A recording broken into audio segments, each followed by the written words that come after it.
Hey guys. Okay guys, so I've put an earth stake in here and I've drilled a hole for conduit. Now, I'm not 100% sure, but I'm pretty sure I've read everything correctly.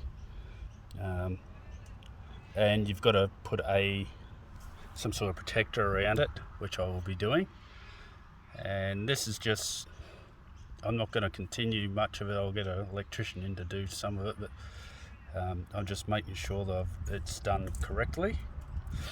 I'm actually thinking of soldering that, but then you can't get this apart. But maybe my other thing I'm going to use is this. This is my favourite tool. My favourite tool for doing conduit. I'll give you a demonstration why. So you put that under there. So the end of it, look at the end of this. It's sloppily done. I didn't do it. I just got it cheap from the recycle yard at the time, or wherever I got it, and it just cuts off like that. Hey guys, I'm starting to use this stuff. It's pretty easy stuff to use. It's a bit expensive.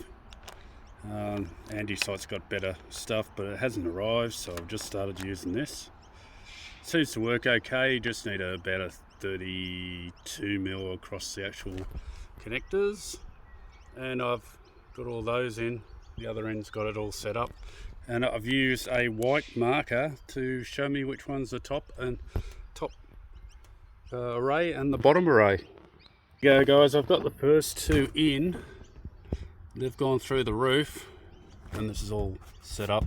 I used a bit of a couple of pavers and a couple of aluminium to fix that.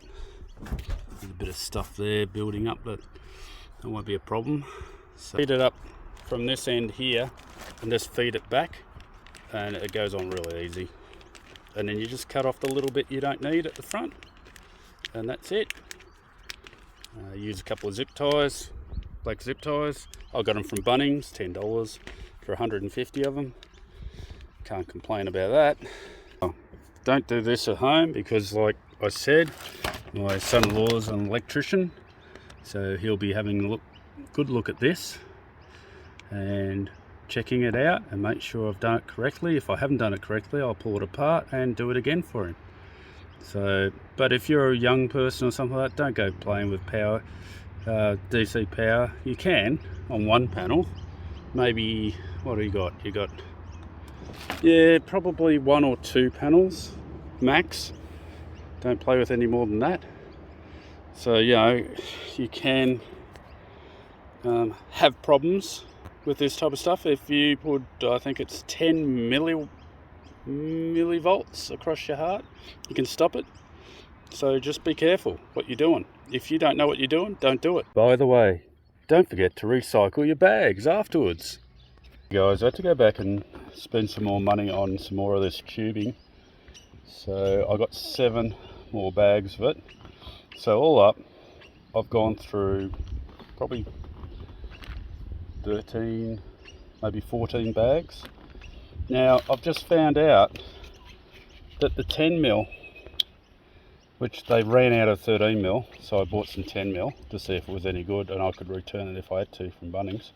The 10 mil fits. Now it's a bit harder to get up to the end, but in saying that, it's cheaper. 3 meters, it's good. Buy yourself some black tape so you can link anything up that you've had to put half and half on, so that'll all fix everything up. And yeah, I should be able to finish it off. I've been a little, that's it. Anyway, that's it for me for this one. I'm going to put this up and hopefully you guys enjoy it. Most of the stuff is getting done, and yeah, catch you on the next one.